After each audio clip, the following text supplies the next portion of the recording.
ప్రపంచంలో టెక్నాలజీలు హద్దులు దాటుతున్నాయి. మనిషిని మించిన శక్తులు రేపటి ఆధునిక కాలాన్ని నడిపించబోతున్నాయి.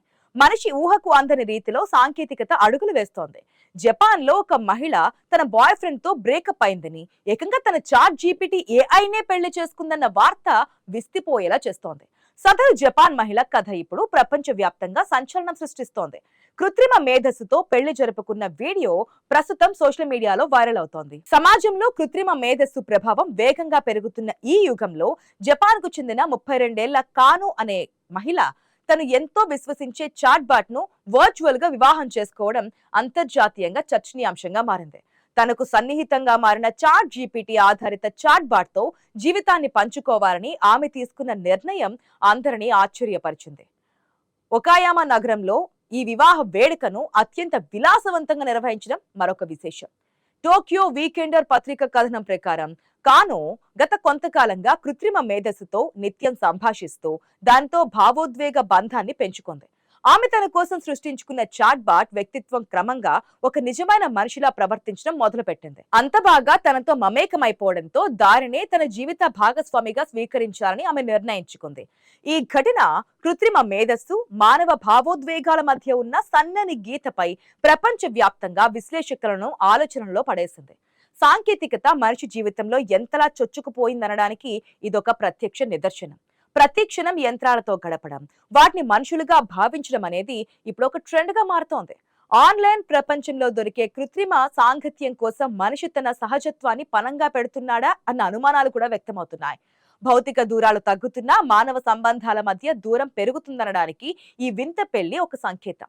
ఏఐతో ప్రేమ, బంధం అనేవి ఆధునిక కాలంలో మనం తరచూ వింటున్న మాటలు. అయితే దీనిపై భిన్నాభిప్రాయాలు ఉన్నాయి. మొన్నటికి మొన్న హాలీవుడ్ చిత్రం హర్ ఈ అంశానికి సంబంధించి అనేక ప్రశ్నలను లేవనెత్తింది.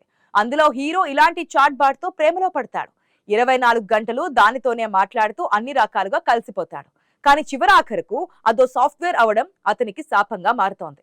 ఏదో సమస్య తలెత్తి సదరు చాట్ బాట్ రీసెట్ అవుతోంది. దాంతో ఈ హీరోను గుర్తించలేకపోతోంది. అది హీరోకు ఆశనిపాతంగా మారుతోంది. తను ప్రేయస్గా భావించిన చాట్ జీపీటీ మళ్లీ అతనికి అందుబాటులోకి రావడం అసాధ్యంగా మారుతోంది. దాంతో అతను పిచ్చోడిలా మారిపోతాడు. ఏది ఎలా ఉన్నా ఏఐ సాంకేతికత మన ఊహించినంత అద్భుతమైన వేగంతో అభివృద్ధి చెందుతోంది. మనుషులతో మాట్లాడడం, వారి భావోద్వేగాలను పసిగట్టి అందుకు అనుగుణంగా ప్రతిస్పందించడం వంటివి ఏఐ చాట్ బాట్లు చేయగలవు. దీనివల్ల ఒంటరితనాన్ని పోగొట్టుకోవడానికి, మానసిక మద్దతును పొందడానికి ఏఐ ఒక మంచి సాధనంగా కనిపిస్తోంది. ఇది మనిషికి ఒక రకమైన సాంగత్యాన్ని, ఓదార్పునిస్తోంది. కానీ ఇక్కడ మనం గమనించాల్సిన ముఖ్యమైన విషయం ఏమిటంటే, ఏఐకి నిజమైన భావోద్వేగాలు, ప్రేమ, సానుభూతి వంటివి సహజంగానే ఉండవు. ఏ సమయంలోనైనా అవి తమకు నిర్దేశించిన ప్రకారమే నడుచుకుంటూ ఉంటాయి. అవి కేవలం డేటా ఆధారంగా అల్గారిథమ్స్ ద్వారా పనిచేసే యంత్రాలు మాత్రమే. కాబట్టి మనుషుల మధ్య ఉండే నిజమైన, నిస్వార్థమైన బంధం ఏఐతో సాధ్యం కాదు.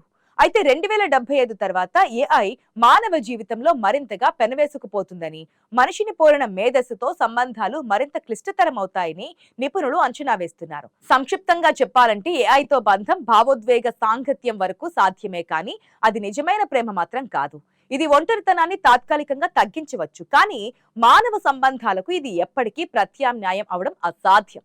మన భావాలను యంత్రాలతో పంచుకోవడం ఒక కొత్త అనుభవం కావచ్చు, కానీ యంత్రాలు మనల్ని అర్థం చేసుకుంటాయని భావించడం ఒక భ్రమ మాత్రమే. మనిషి ఆశించే ప్రేమ, ఆప్యాయత, స్పర్శ అనేవి కేవలం మనుషుల మధ్య సాధ్యం. కృత్రిమమైన వాటిని నమ్మి నిజాన్ని వదిలేయడం వల్ల మనిషి మరింత ఒంటరితనం వైపు పయనించే ప్రమాదం లేకపోలేదు. వేపాకుకు ప్రతిగా కరివేపాకు సృష్టి జరగడం సహజం. మనిషిని పోలిన మనిషిని సృష్టించి క్లోనింగ్ పై రద్దు విధించినట్లుగానే ఇప్పుడు కృత్రిమ మేధస్సు అసాధ్యాలను సుసాధ్యం చేస్తోంది. ముందుగా మానవ మేధస్సు ఉద్భవించింది, ఆ తర్వాత వచ్చిందే కృత్రిమ మేధస్సు. అయితే ఈ టెక్నాలజీల వల్ల మనిషిలో సోమరితనం పెరిగే ప్రమాదం ఉంది. మనిషి మాట్లాడని విషయాలు మాట్లాడినట్లుగా, పాడని పాటలు పాడినట్లుగా ఏఐ ద్వారా సృష్టించడం ఇప్పుడు సులభం. దీనివల్ల ఏది నిజమో, ఏది అబద్ధమో నమ్మలేని ఒక అభద్రతా భావం సమాజంలో పెరుగుతోంది. ఇది అభూత కల్పనలకు దారితీసి మానవ వినాశనానికి దారితీయవచ్చు అని కొందరు ఆందోళన చెందుతున్నారు. రాబోయే కాలంలో దీనివల్ల మేలు కంటే కీడు ఎక్కువ జరుగుతుందని పరిశోధకులు హెచ్చరిస్తున్నారు. మనిషి తన సొంత మేధస్సును పణంగా పెట్టి యంత్రాలపై ఆధారపడడం ప్రమాదకరంగా మారడం జరుగుతుందని మేధావులు హెచ్చరిస్తున్నారు. సమాచార ప్రసారంలో సృజనాత్మకతలో ఏఐ వేగాన్ని మనం చూస్తున్నాం, కానీ దానివల్ల మన విచక్షణను మనం కోల్పోతున్నామా అన్నది ఆలోచించుకోవాలి. నిజానిజాలు తెలియని ప్రపంచంలో బ్రతకడం అంటే గందరగోళానికి తావు ఇవ్వడమే. సాంకేతికతను ఆస్వాదించడం వేరు, దానికి బానిసవ్వడం వేరు. మనిషి సృష్టించిన ఈ కృత్రిమ మేధస్సు ఇప్పుడు తన సృష్టికర్తనే సవాల్ చేస్తుందా అన్న అనుమానాలు బలపడుతున్నాయి. మనం జాగ్రత్త పడకపోతే తప్పుడు సమాచారంతో కూడిన ఈ డిజిటల్ ప్రపంచం మనలను తప్పుదో పట్టించడం ఖాయం. మనం టెక్నాలజీని సృష్టించాం, కానీ టెక్నాలజీ మనల్ని సృష్టించకూడదు. బాధ్యతాయుతమైన వాడకమే మానవాళికి రక్షణ. ప్రస్తుతం శాస్త్రవేత్తలు తనకై తానుగా ఏ పనినైనా నేర్చుకొని అందులో నైపుణ్యం సాధించే ఏఐని రూపొందించే దిశగా పరిశోధనలు చేస్తున్నారు. కానీ ఈ పరిశోధనలకు ఇంకా చాలా అడ్డంకులున్నాయి. వాటిని పరిష్కరించడానికి మరొక దశాబ్దం సమయం అవసరమవుతుందని పరిశోధకులు చెబుతున్నారు. ప్రస్తుతం ఉన్న పరిస్థితుల్లో మనుషులను మించిన తెలివితేటలు కలిగిన కృత్రిమ మేధస్సు ఏర్పడే అవకాశాలు చాలా తక్కువ. ఏఐ చేస్తున్న మ్యాజిక్ వెనుక సాఫ్ట్వేర్ ఇంజనీర్లు సృష్టించే నిర్దిష్టమైన గణిత నమూనాలు, కోడింగ్లు ఉంటాయి. కానీ అవే నేటి ఇంజనీర్ల ఉద్యోగాలను దెబ్బ కొడుతున్నాయి. కానీ ఏ పనైనా నేర్చుకోగల సామర్థ్యం మానవ మెదడుకు మాత్రమే సొంతం. ఆ మెదడు ఎలా పనిచేస్తుంది, అది ఎందుకు జరుగుతుందో మనకు ఇంకా పూర్తిగా తెలియదు. అదో పెద్ద సీక్రెట్. ఇప్పట్లో మెదడు గురించి తెలుసుకోవడం అసాధ్యం కూడా. కాబట్టి కృత్రిమ మేధస్సు సృష్టికి కొన్ని పరిమితులున్నాయి. సాంకేతిక అభివృద్ధి ఎంత వేగంగా జరిగినా ఈ పరిమితులను దాటడం అంత సులభం కాదు. కాబట్టి కృత్రిమ మేధస్సు మానవాళిని బానిసలుగా చేసుకోగలదనే భయం అనవసరం అంటున్నారు పరిశోధకులు. అయితే ఒకటి మాత్రం నిజం, కృత్రిమ మేధస్సు వల్ల సామాజికంగా మనం ఎన్నో మార్పులను చూస్తాం. ఇది తప్పనిసరి.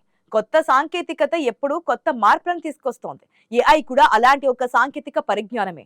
దీనిని మనం భయపడకుండా అర్థం చేసుకుని సానుకూల దృక్పథంతో స్వీకరించక తప్పదు.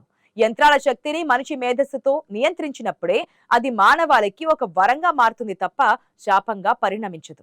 మనం గీసుకున్న పరిధులలోపు టెక్నాలజీని వాడుకోవడం తెలివైన పద్ధతి. భవిష్యత్తును మనం నిర్ణయించాలి, యంత్రాలు కాదు. మారుతున్న కాలంతో పాటు మనిషి తన నైతిక విలువలను, విచక్షణను కాపాడుకోవాలి. అప్పుడే మనం టెక్నాలజీ ప్రపంచంలో కూడా మనుషులుగా నిలబడతాం. యంత్రాలు ఎంత వేగంగా నడిచినా దిశను నియంత్రించాల్సింది మాత్రం మనిషి మేధస్సు మాత్రమే అన్నది మర్చిపోకూడదనే అంటున్నారు మేధావులు.